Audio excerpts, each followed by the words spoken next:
On se lève, ça a toqué à la porte. Irène est allée chercher du coup parce qu'il fallait un petit temps de réveil. Mais en fait, le camping où on est, c'est comme une chambre d'hôte. Le monsieur, il nous a préparé un petit déj. Ah oui, bien sûr, qui est compris dans le prix. Hein. On payerait en plus du tarif pour la nuitée pour notre fourgon. Et franchement, ils sont aux petits soins ici et ça fait plaisir. Et il nous a dit que ce soir à 18h, il allait nous donner quelque chose à manger aussi. Je ne sais pas quoi. Ça va être la surprise. Voilà.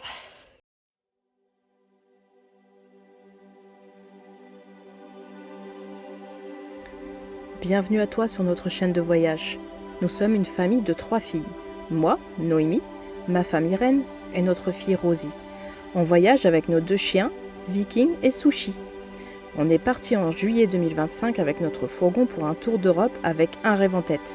Découvrir le plus de choses possibles et te les partager aussi à travers notre contenu, que ce soit dans des décors de rêve ou dans nos galères. Abonne-toi pour découvrir tout ceci à nos côtés.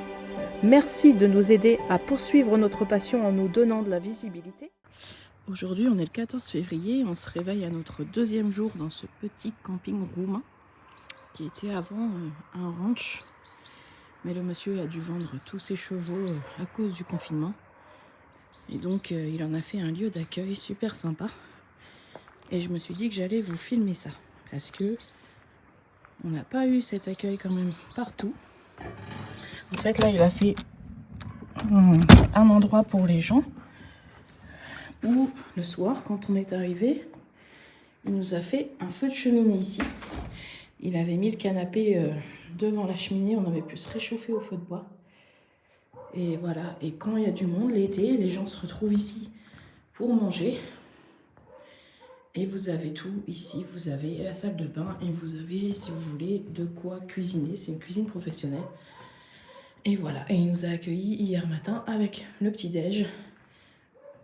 Et il nous a fait des crêpes hier après-midi. Donc c'est un endroit qu'on va bien sûr noter 5 sur 5. Hein. Je tenais à vous montrer ça et lui faire de la publicité à travers notre chaîne. Parce que c'est pas partout qu'on trouve ça. Posé pour 2 jours dans le petit village de Zārnești, une petite ville du comté de Brașov, dans la région historique de Transylvanie, au pied des montagnes des Carpates méridionales, nous avons pu nous reposer. Zārnești est depuis le début, ou plutôt la fin du XXe siècle, un petit village devenu touristique, lui qui était avant industriel. Ce village est la porte d'entrée du Piatra Craiului National Park, un des parcs nationaux les plus spectaculaires de Roumanie, avec des sommets calcaires, des gorges et 40 sentiers de randonnée. Il y a aussi le sanctuaire des ours que nous n'avons pas voulu visiter car nous savions que les ours hivernaient à cette époque. Ces 2 jours dans ce camping nous ont permis de nous reposer et de nous remettre tranquillement de l'insécurité ressentie à Campulung lors de notre montée vers la Transylvanie dans les jours précédents.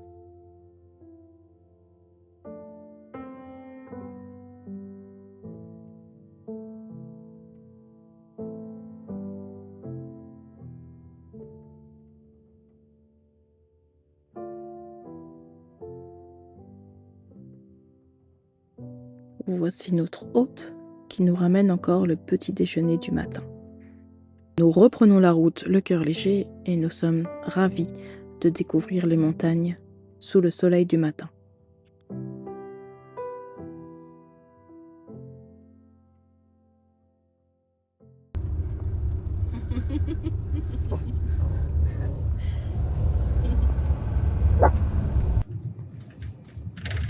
Coucou tout le monde, alors aujourd'hui on est samedi 14 février, bonne Saint-Valentin à tous pour ceux qui le fêtent, ou ceux qui ne le fêtent pas d'ailleurs aussi.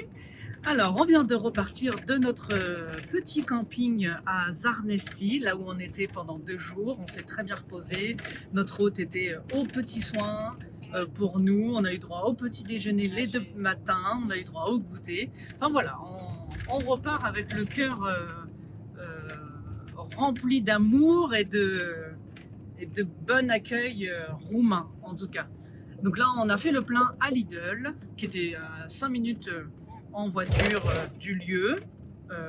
Donc là on est bien pour la semaine et demie en tout cas.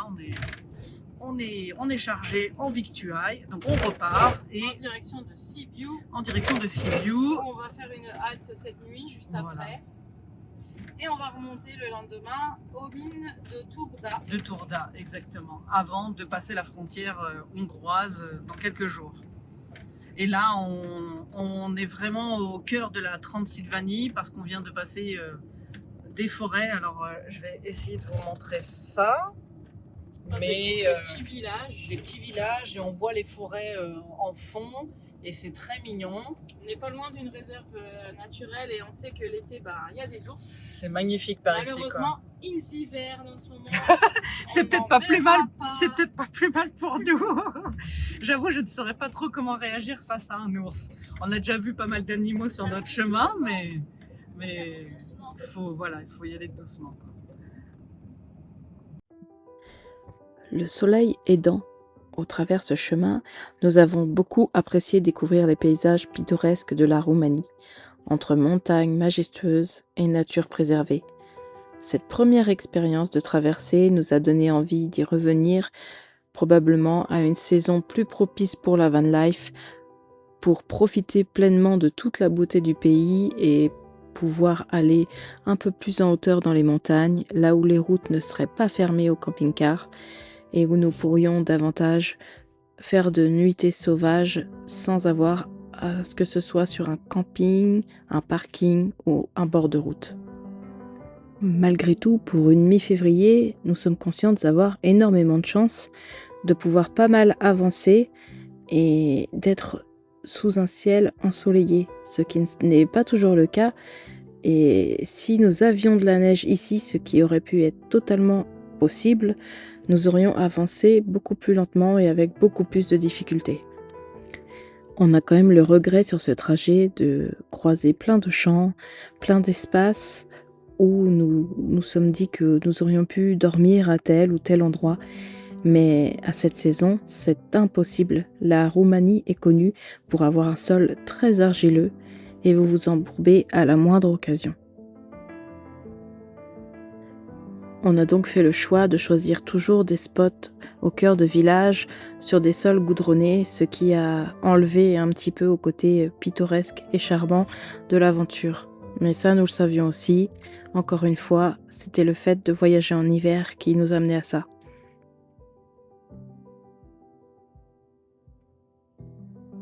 Il faut savoir qu'en Roumanie, la plupart des chemins ou même de sentiers vers les villages ne sont pas goudronnés. Seules les routes principales le sont. Donc vous avez très vite à vouloir quitter la route en vous disant que vous allez vouloir observer un petit peu le village et visiter. Et le risque d'embourbement est très important avec votre véhicule. Je parle bien sûr d'un camping-car ou d'un fourgon comme le nôtre, c'est-à-dire qui n'est pas 4x4. Avec un 4x4 cellule ou un véhicule qui aurait 4 roues motrices, vous auriez quand même un peu plus le choix de quitter la route. Bien que même les 4x4 peuvent se trouver en difficulté des fois dans des sentiers qui sont vraiment avec des ornières extrêmement profondes.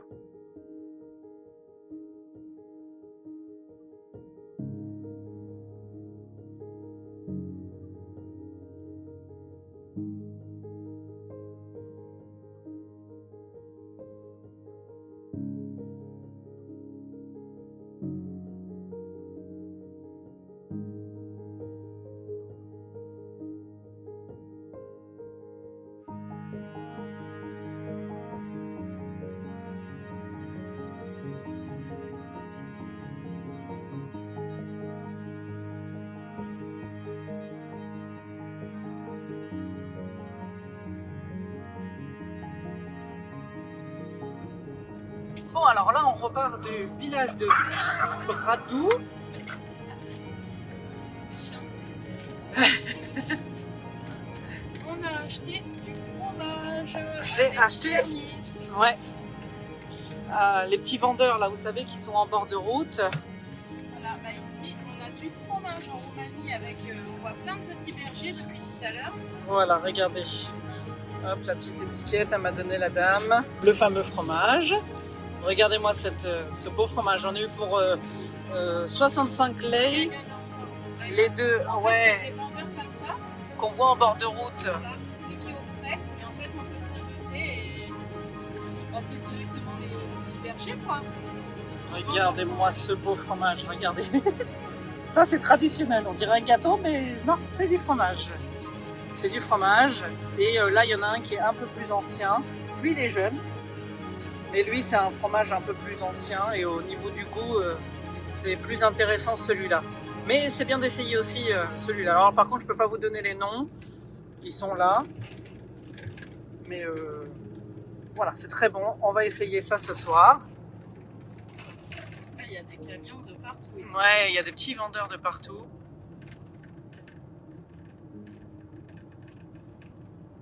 Il y en a partout.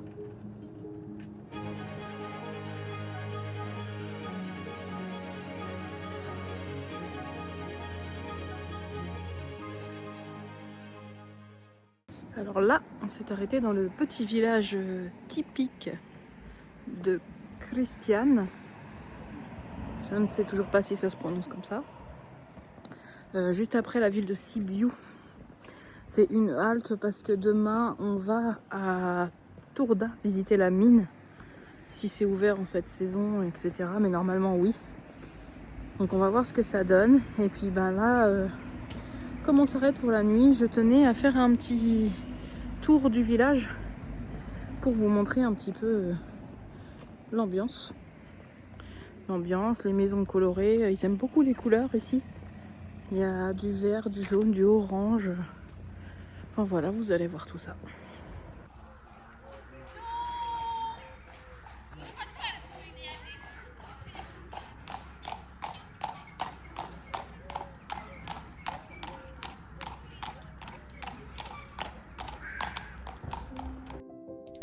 Nous nous retrouvons ici en zone rurale et pour ceux qui nous suivent depuis le début, vous savez que c'est ce que nous cherchons, trouver l'authenticité d'un pays à travers ces petits villages. Non seulement il y a cette recherche de contact et d'authenticité, mais toujours le dilemme de ne pas pouvoir faire de hors-piste en cette saison et de prioriser des parkings au cœur de village pour notre sécurité. Non pas que nous nous soyons sentis en insécurité en Roumanie, mis à part l'événement qui s'est passé à Campulum, mais je dirais que c'était pas de bol et que ça aurait pu se passer dans n'importe quel pays, même en France. Mais c'est toujours d'un point de vue pratique par rapport à notre fourgon de ne pas faire de hors-piste et de se retrouver dans une situation où on devrait solliciter un agriculteur pour nous sortir de là. Et non, nous ne sommes pas en Alsace, mais bien en Roumanie. Et ils ont des nids de cigognes partout ici. Et des maisons colorées. Et on retrouve aussi parfois du colombage.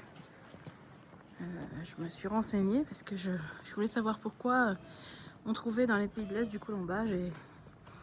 Et bien c'est simple.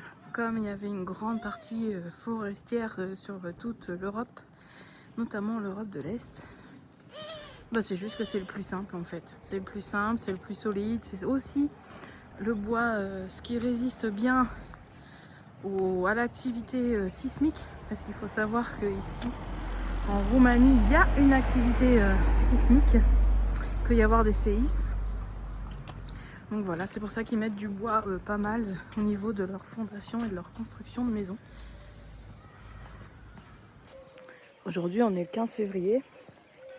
On a bien dormi. On se réveille, il y a une petite vague de chaud, ce qui a permis à Rosie de redormir dans son lit avec le toit relevable. On avait 10 degrés hier, ce qui est assez exceptionnel. On va redescendre dans les prochains jours dans des températures négatives. Et on est toujours dans la petite ville de Cristiane. Moi, je ne sais pas si vous voyez autour de moi, mais c'est dommage, hein. Les abords de rivières sont très très très pollués partout où on a été en Roumanie. C'est bête parce que c'est très beau. Et donc là, voilà, on prend le petit déj et on se dirige vers les mines de Turda. la mine de Tourda.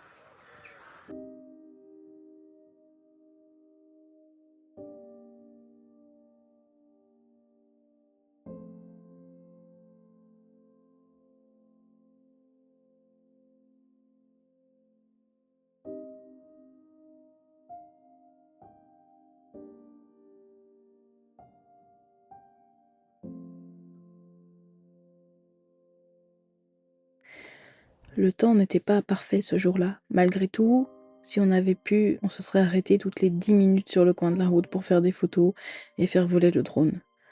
On voyait les monts culminants à portée de vue et je trouve que le rendu ne rend pas aussi bien qu'en vrai, mais en tout cas, une chose est sûre, ça nous a donné envie de revenir à une autre saison.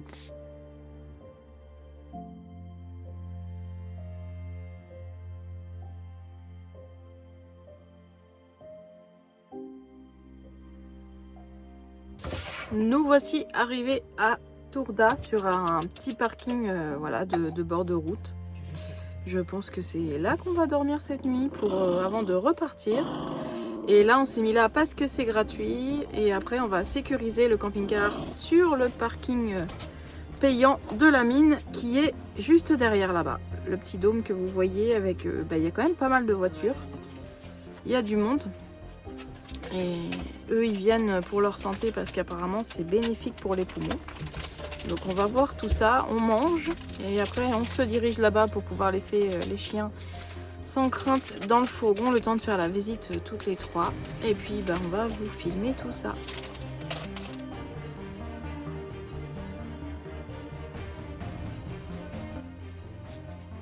Vous voici en train de descendre dans la mine de Tourda. Connue localement sous le nom de Salina Tourda, c'est une ancienne mine de sel en Transylvanie à Tourda. Aujourd'hui, c'est une attraction touristique majeure combinant patrimoine historique, loisirs souterrains et bien-être. L'exploitation du sel dans la région remonte à l'Antiquité, à l'époque romaine. La mine elle-même est documentée depuis le XIIIe siècle. L'extraction, ici, s'est poursuivie jusqu'en 1932, date à laquelle la mine a fermé. Après diverses utilisations, notamment un abri anti-aérien pendant la Seconde Guerre mondiale ou du stockage de fromage, elle a été ouverte au public en 1992 et réaménagée dans les années 2000.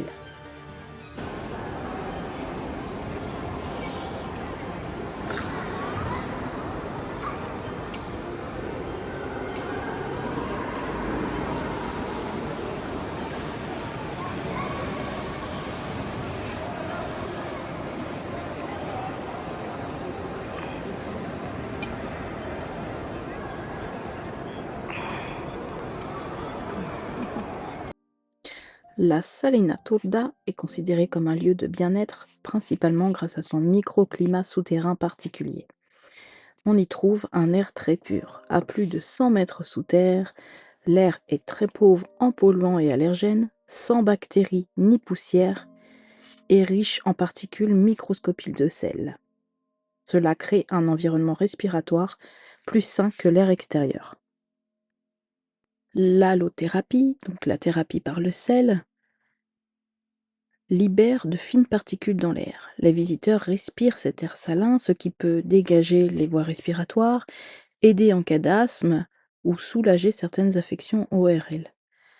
Je pense que c'est pour ça qu'on y trouve même en hiver beaucoup de familles avec enfants.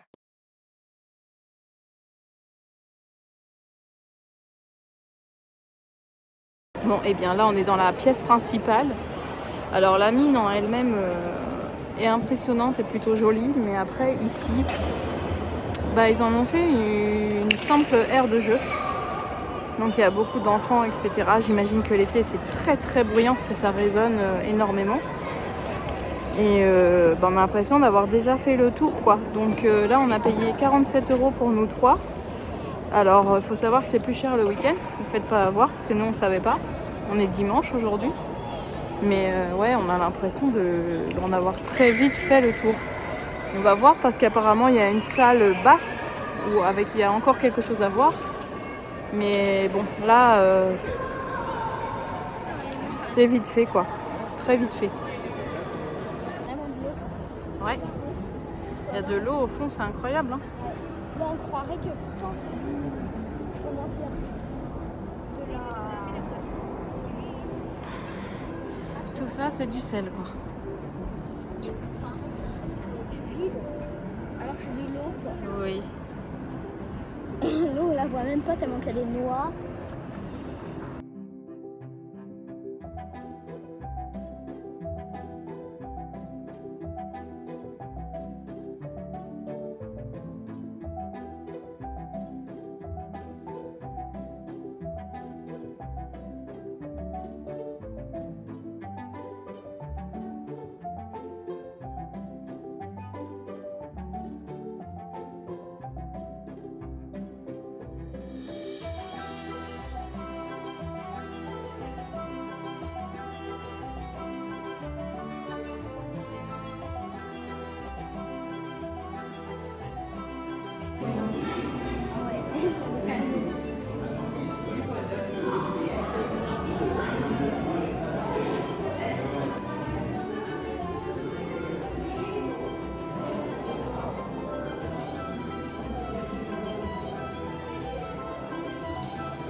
Là, on arrive à l'entrée ou la sortie du coup principale, c'est-à-dire celle qui a été initialement creusée. Et ouais, donc là, on est dans le vif du sujet en termes de mine de l'époque.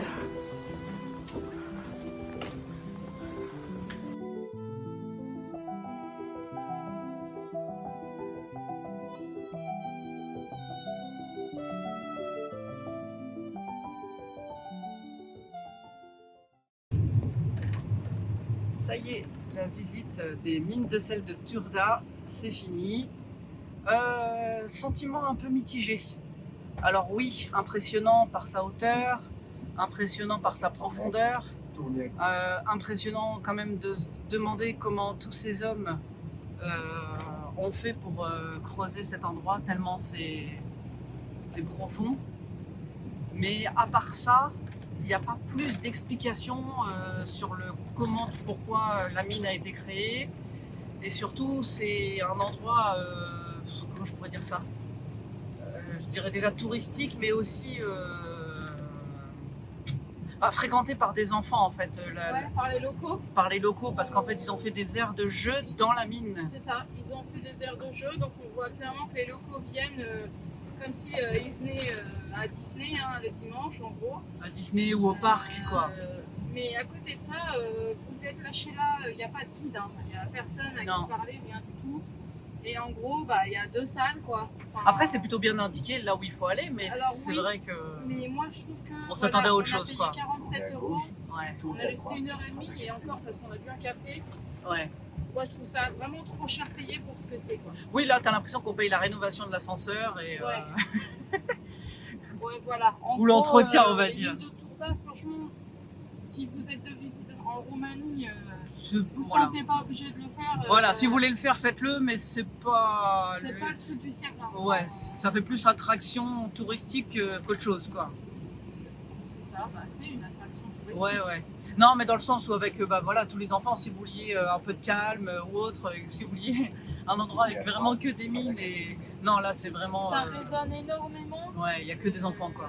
Avec des familles. Des familles avec des enfants. Voilà, donc c'est là, ça. on est en hors saison. C'est un espace familial, quoi. J'imagine même pas l'été. Oh ah ouais, non. J'imagine même pas l'été. Ça doit se pousser même pour prendre l'ascenseur. Là, quand on attend les 5 minutes. C'est des petits ascenseurs, pas plus de 4 à 5 personnes par ascenseur. Là, il y avait déjà la queue. Vous êtes quand même à 300 mètres à peu près. Enfin, il y a 13 étages. Ouais, de profondeur, ouais.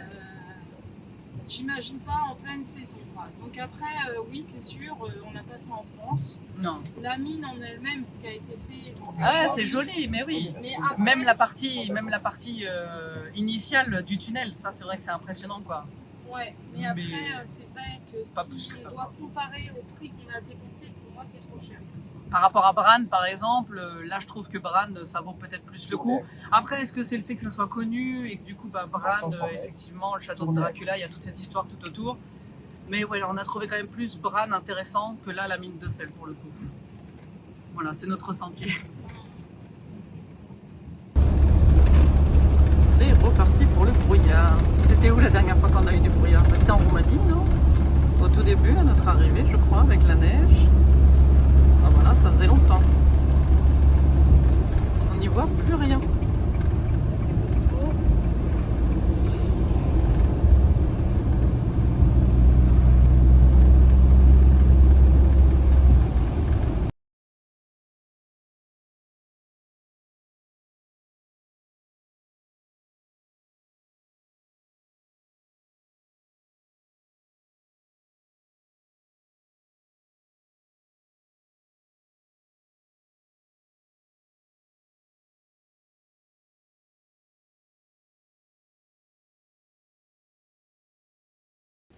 Bon, alors là, on est à Bratka. Il y a déjà 0 degré alors qu'il est 18h28. Et en fait, dans la nuit, ils annoncent -6. Donc ça va être un record de froid pour nous permettre de tester notre fourgon aussi, de voir si on a bien chaud, etc., etc. Et là, on est à peu près à 1h30, enfin 1h30 temps GPS, parce qu'on met toujours plus, de la frontière hongroise qu'on passe demain. Normalement, si tout va bien, si on n'est pas enseveli par la neige demain matin, si on peut se dégager de là parce qu'on s'est mis au fin fond d'un parking derrière un restaurant, donc sur les hauteurs au niveau d'une montagne. Donc ils déneigent les routes, mais vont-ils déneiger ce parking? Je ne sais pas.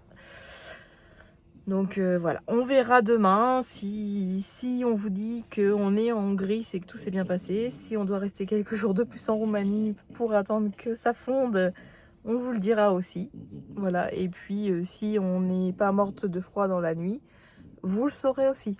La suite au prochain épisode. Nous avons survécu comme tu le vois. Merci à toi d'avoir suivi et à très bientôt.